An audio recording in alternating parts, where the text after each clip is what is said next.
Hello, and welcome to this episode of How It Began, where we explore idiom and word origins. Today, we're going to dive into the fishy origin of the idiomatic phrase, red herring. Let's begin. Have you ever been watching a movie or reading a book where the story takes a sudden turn that strays from the expected path? This misdirection is often called a red herring.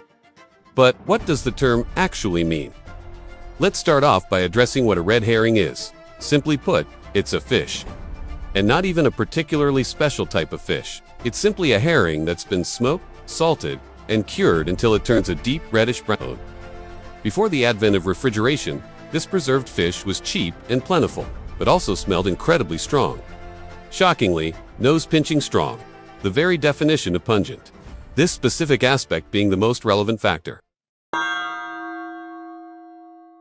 So how did this popular idiom get its start? Well, for centuries, people in England used these smelly fish during fox hunts.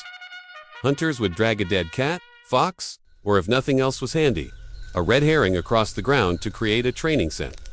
This was done in an effort to help train the hounds to focus on the desired scent trail despite distractions. The powerful odor was said to be capable of throwing even the best dogs off course. But the phrase, red herring, as we know it today, meaning a misleading clue or distraction, didn't actually come from hunting. The more modern, popular usage was born in the first years of the 19th century, thanks to a fiery English journalist named William Cobbett. In his newspaper, called the Political Register, he used the term as a metaphor. He accused rival newspapers of falling for false reports about Napoleon's defeat.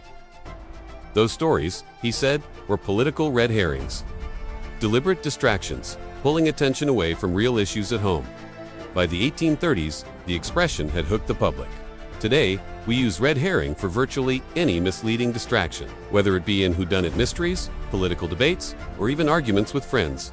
And here's a fun little twist: that popular fox hunting story people tell, well, it's partly a red herring itself. The idiom's true starting point was actually Cobbett's clever journalistic jab.